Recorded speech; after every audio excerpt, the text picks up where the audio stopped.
Welcome back to Great Day Washington. While online shopping makes the experience easy for the holidays, that exposure also makes it easy for scammers to get your personal information.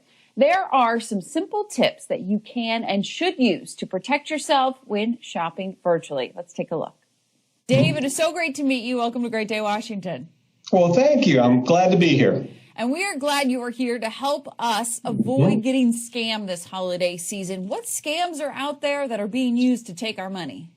Well, there's several. One, scammers are placing fake ads on social media platforms for products that are in high demand, like Facebook or Instagram. And once you click on that link, most folks don't realize they're redirected to another site, a fraudulent site, and asked to input their personal information. And, Christian, most folks don't even know they're scammed until weeks later when the products don't arrive. Another example, this is a big one, is that fraudsters are posing as Amazon employees, and they will call. Often it's a recorded message saying there's a problem with a fraudulent charge on your Amazon gift card, or they're calling about a lost package. And they will prompt you to call back, in which case they're going to try to get your personal information. So be aware of those in particular. Oh, I've been hearing about those Amazon ones, people trying to get you your packages, but they just want your information. Who are these scammers targeting? Well, everybody's at risk, of course. It can happen to anyone, especially if you're busy and you're not taking some time to reflect on what's happening. But the folks who lose the most money are older adults. These older victims, they're usually isolated at home, and that does not work to their advantage. Many may have conditions like dementia or Alzheimer's, which makes them particularly vulnerable. And Christian, folks in or near retirement, it's ironic that these are the folks that can least afford a scam of this nature. They are often on a fixed income, or all of them are at a time in their life where they don't have the time or the financial resources to recover from a big scam like this. So our firm deals almost exclusively with folks in or near retirement. So we see this all the time, and we try to keep our clients well versed on how to protect themselves. Right. But the point there is it can happen to anybody, no matter your age or income level. How do we protect ourselves? What should we be doing when we're online or getting these phone calls?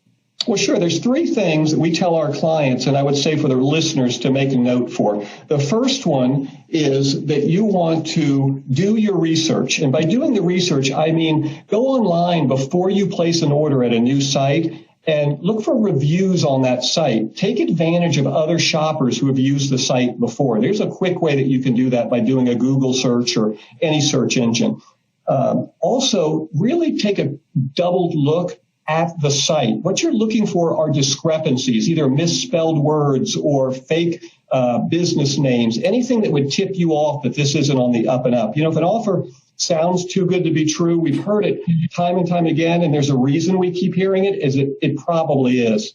And last, we mentioned this before, really stay away from ordering through social network platforms like Instagram and Facebook. You want to ideally be using a site you already know, right, and trust. Next thing we tell folks is examine the website. And what I mean by that is you want to be very comfortable before you give personal information that the website you're using is safe and legitimate. And one way to do that, a real quick way, is on your search engine at the top where you have the URL and the website name, you want to look for the letters HTTPS,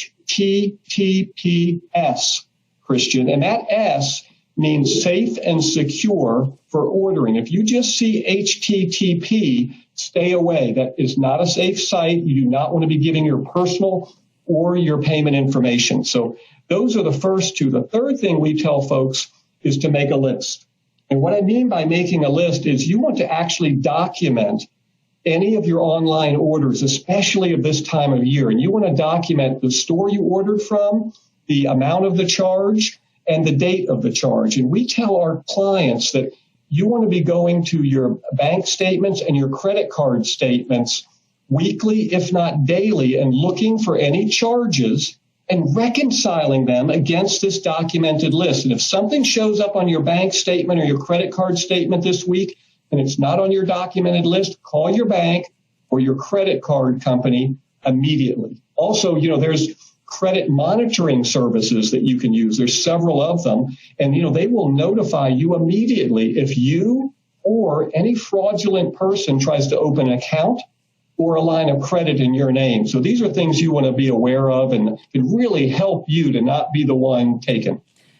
Be your own advocate for that, for sure. And there's so many tools out there. I like the idea of a list. I just ordered something from a site I'd never ordered before, never got a confirmation email, no idea what's happening. And that was kind of that aha moment of like, what did I just do? Who is this? So that fear is out there, but there's things out there to protect you. Dave, thank you so much for sharing with us this information today.